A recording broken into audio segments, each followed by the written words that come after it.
Tu as cliqué sur cette vidéo et c'est bien normal puisque j'ai volontairement choisi un titre putaclic, clickbait qu'on appelle en anglais un titre racoleur pour te pousser toi qui est derrière ton PC ou ton smartphone à cliquer sur le contenu d'une vidéo. On va aujourd'hui décrypter toutes les vidéos qui se retrouvent sur les réseaux sociaux, tous les challenges, toutes les vidéos qui nous font pleurer, criser, qui nous émeuvent au plus haut point et on va essayer de comprendre pourquoi en cliquant dessus, eh bien on devient tout simplement complice de maltraitance animale. On y répond tout de suite dans un nouveau décor parce que c'est le printemps et qu'on est heureux. Petite parenthèse, évidemment, les extraits que je peux vous montrer durant cette vidéo, je n'ai pas été les chercher directement chez les personnes qui tournent ces vidéos et qui mettent en ligne ces vidéos pour la simple et bonne raison que je n'ai pas envie de leur donner de la visibilité. J'ai donc tiré des extraits de reportages ou de diffusion de publications faites par des associations pour dénoncer ces actes, évidemment. Bien évidemment! Bien évidemment! Bien évidemment! Que ce soit des vidéos de maltraitance ou des vidéos qui nous émeuvent au plus haut point. Dans tous les cas, c'est une face très sombre qui se cache derrière le tournage de ces vidéos. On attaque ce premier chapitre avec les animaux maltraités.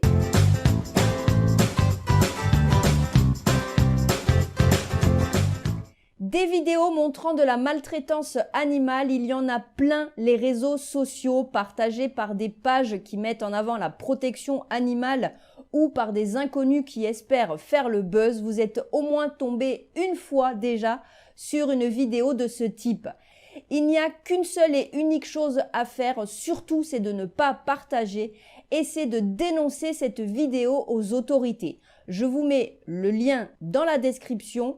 Gardez-le précieusement sur votre ordinateur car dès que vous croisez cette vidéo, il faut absolument dénoncer les faits qui vous ulcèrent. Le problème en partageant ces vidéos, c'est que vous allez partager ça à toute votre communauté. Des gens de votre communauté vont partager ça également à leur communauté et c'est un effet boule de neige. Et dans cette boule de neige, eh bien, il y a forcément un bas de cerveau, une raclure de chiottes qui va dire « Hey, cette vidéo fait des millions de vues, pourquoi pas moi ?» et qui donc va décider de mettre en scène son chien ou son chat dans une situation périlleuse simplement pour que sa vidéo soit relayée le maximum de fois. Comme je vous l'ai dit au début, certains sont prêts à tout pour faire du buzz, que ce soit un mauvais buzz ou non. Le but pour eux, c'est d'avoir des vues et de se faire connaître. La plus connue ces derniers temps, ça a été celle de Sandy. Vous les avez forcément croisés, cette famille de tarés sur les réseaux sociaux qui sont connus pour avoir tué un caneton dans un garage à coups de pied. Il a recréé un nouveau compte sur TikTok et il est suivi par plus de 350 000 personnes. Ça veut donc bien dire qu'il y a 350 000 bas du cerveau qui sont d'accord avec ce que cette personne fait. Le chapitre numéro 2, ça va être les vidéos qui nous émeuvent.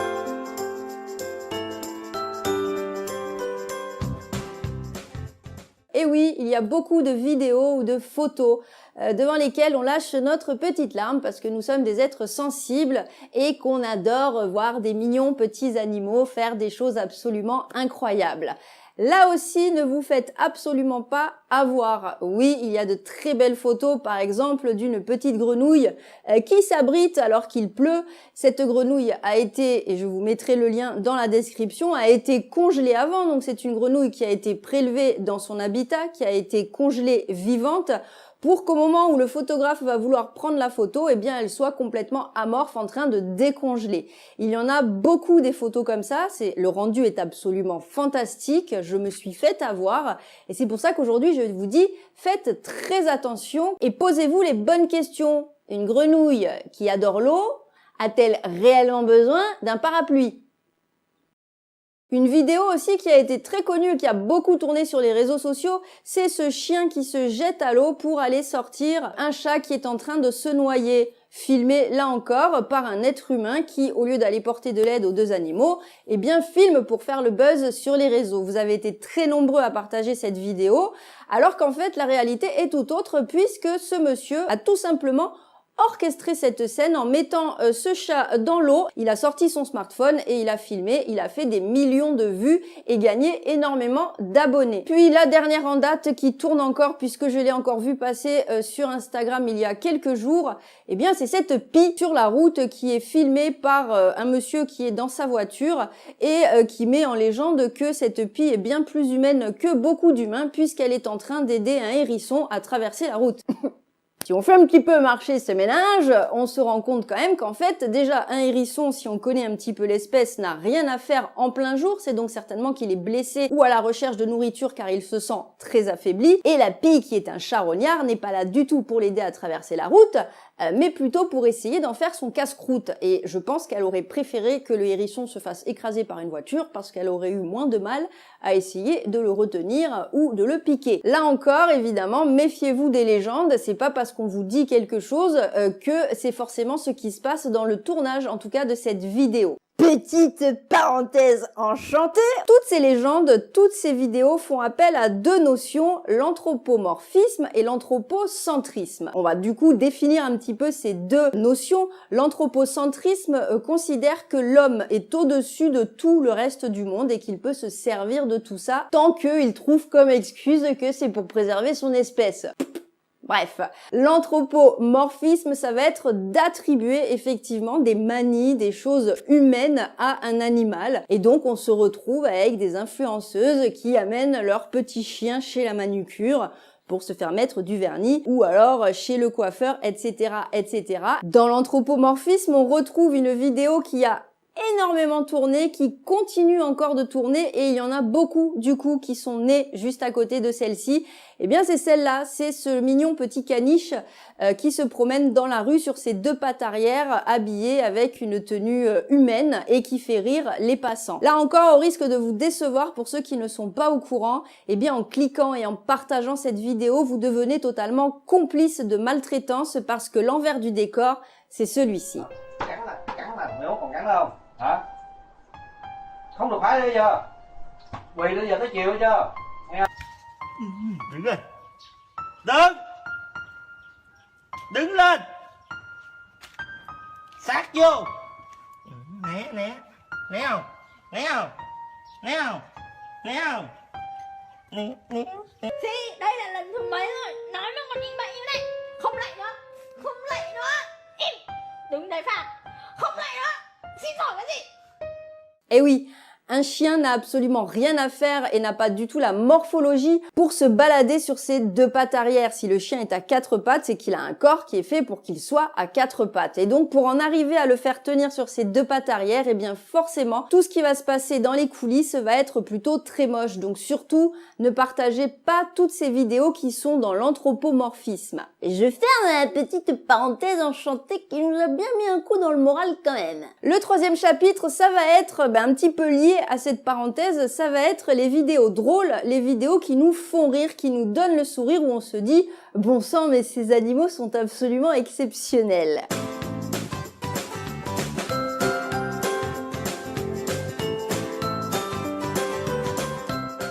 Plusieurs exemples, la raie qui rit, on voit bien ce pêcheur qui prend du plaisir à aller chatouiller le ventre de cette raie et cette raie qui se met à sourire alors que pas du tout, c'est pas du tout ce qui est en train de se passer. Elle est simplement en train de suffoquer et de mourir lentement devant nous, spectateurs qui partageons à outrance cette vidéo parce qu'on trouve ça tellement drôle qu'une raie, en fait, sourit comme nous on pourrait le faire. L'une des vidéos les plus connues, ça a été le loris, ce petit animal qui lève les bras à chaque fois qu'on vient le caresser en dessous, le chatouiller en dessous.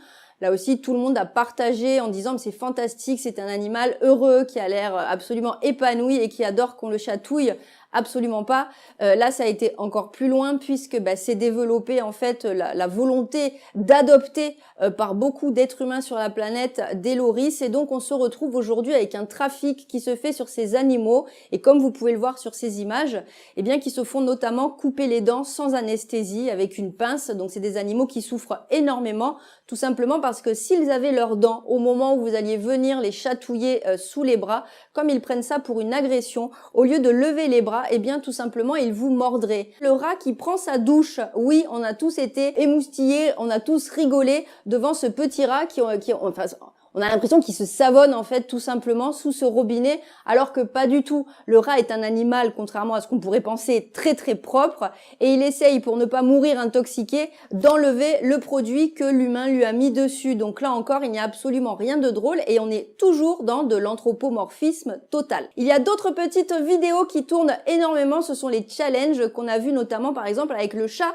et le concombre. Alors tout le monde s'est mis à le faire, alors qu'en fait c'est un véritable traumatisme. De nombreux éducateurs félins ont attiré l'attention en disant « Attention, vous allez créer une aversion, vous allez créer un traumatisme auprès de vos chats ». Il y en a un autre qui tourne beaucoup en ce moment, c'est le Talking Smack. Voilà, je vous mets un petit extrait ici, qui consiste en fait à se rapprocher de son chien, à faire de grosses grimaces comme si on était en train de l'engueuler pour voir simplement la tête ahurie du chien en face. Dans cette vidéo, il est très clair que le chien présente des signes d'apaisement, qu'il est très mal à l'aise et généralement, eh bien, ce qui suit, c'est la morsure. Donc, ce sont bien des chiens qui, à un moment donné, vont mordre alors qu'ils n'en avaient pas du tout l'intérêt, mais qui se retrouvent avec une attitude de la personne qui compte le plus pour eux, à savoir leur maman ou leur papa, en train de gesticuler et de faire des sons bizarres très très proches de leur visage. Là aussi, ce sont vraiment des défis qui sont ridicules, qui amusent tout le monde sur TikTok. Et si ça tenait qu'à moi, de toute façon, TikTok et toutes ces conneries, ça fermerait dès demain. L'autre challenge qui a fait rire beaucoup de monde, et j'avoue que je l'ai fait quand j'étais bien plus jeune avec mon chien, c'est de faire semblant de gronder le chien quand il a fait une bêtise en lui disant « Oh, qu'est-ce que c'est toi qui as fait cette bêtise ?» Et de le voir effectivement tout penaud, les oreilles en arrière, avec la queue qui tambourine à peine. Non, en fait, il n'y a rien de drôle non plus là-dedans. L'animal fait simplement du mimétisme, il vous voit malheureux et en colère et donc il baisse les oreilles, non pas parce qu'il a l'impression d'avoir fait une bêtise car il n'a absolument pas cette notion-là. Ça fait des vidéos qui sont mignonnes et qui sont rigolotes, mais franchement ça n'a absolument aucun intérêt. Et enfin, les vidéos qui tournent énormément, ce sont les chiens et les chats moches ou atypiques, les chats qui ont une tare, etc., les oreilles baissées, des pattes courtes, des gros culs, des petits culs, etc., etc. Alors oui, ça pourrait paraître mignon, sauf que ça n'est absolument pas naturel et que de plus en plus d'éleveurs peu scrupuleux, encore une fois, vont faire en sorte de faire certains croisements en prenant vraiment un papa et une maman qui ont déjà une tare vraiment prononcée pour pouvoir créer des bébés dont la tare sera encore plus prononcée. On se retrouve aujourd'hui avec des chiens qui développent des incapacités respiratoires très très tôt dans leur vie, qui meurent très très jeunes ou des problèmes de train arrière très très tôt aussi. Cet hypertype, c'est comme ça que l'on appelle, fait d'accentuer certains traits morphologiques de l'animal,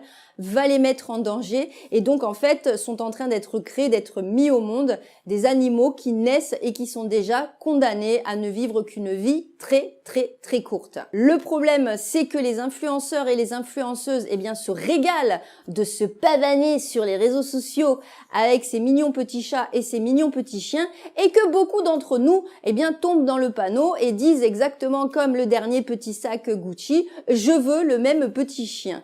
En fait, encore une fois, ça profite aux éleveurs, ça profite au trafic et ça ne fait que des animaux malheureux. En plus, ces races qui du coup sont en vogue se retrouvent à faire du tort aux animaux de refuge. Et oui, puisque les gens vont naturellement vouloir, à force de les voir partout, avoir cette race de chien avec tel museau comme ça, avec la langue qui sort absolument, et vont se détourner en fait des refuges là où il y a vraiment des animaux qui les attendent et qui ont besoin d'aide. Ça évolue puisque ce phénomène a pris une telle ampleur qu'en Belgique, par exemple, donc chez nos voisins européens, le ministère du bien-être animal est en train de voir pour interdire toute reproduction, importation, exportation, vente, publicité, etc. de tous ces animaux-là. Donc on espère qu'en France, ça va évoluer aussi.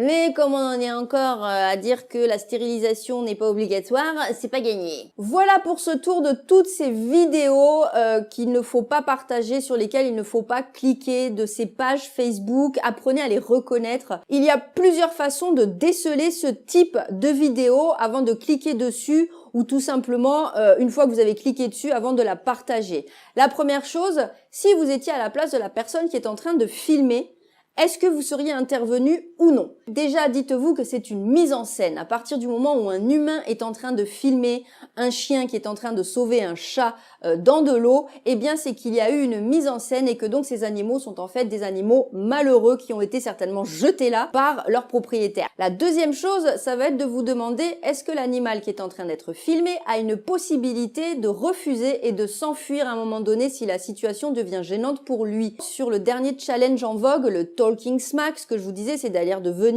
s'énerver et gesticuler devant le museau de votre chien, eh bien vous remarquerez que sur toutes ces vidéos, généralement les chiens sont acculés contre le dossier de leur canapé ou contre un mur et qui n'ont absolument aucune possibilité de fuir la situation. Donc dès l'instant où vous vous posez ces deux questions et que vous répondez pour l'une, eh bien que oui, vous seriez intervenu et que vous n'auriez certainement pas pensé à filmer, et que pour la seconde, l'animal ne peut pas s'échapper de la situation qui est en train d'être filmée, vous savez déjà que ça ne sert absolument à rien de cliquer pour regarder la vidéo, de la partager ou de mettre un j'aime ou je n'aime pas ou encore de commenter parce que à part vous créer des tracas, de l'énervement, des émotions fortes, ça ne servira absolument à rien. J'espère que ceux qui sont arrivés jusqu'au bout de cette vidéo ont passé un bon moment et ont appris des choses. On se retrouve très bientôt. N'hésitez pas à vous abonner à cette page parce que oui, j'ai l'ambition de dire qu'on va pouvoir faire évoluer le statut de l'animal dans notre société. Ouais, je me la raconte un petit peu. S'il vous plaît, partagez, mettez un petit j'aime, un petit commentaire, ça fait toujours plaisir. Et d'ici la prochaine vidéo, qui se voudra peut-être un petit peu plus légère, et peut-être pas, parce que ça fait toujours du bien de dénoncer, bisouillez, cajolez, papouillez vos petites boules de poils. N'oubliez pas que vous êtes la personne la plus importante à leurs yeux. Rendez-le leur. À très bientôt. Ciao!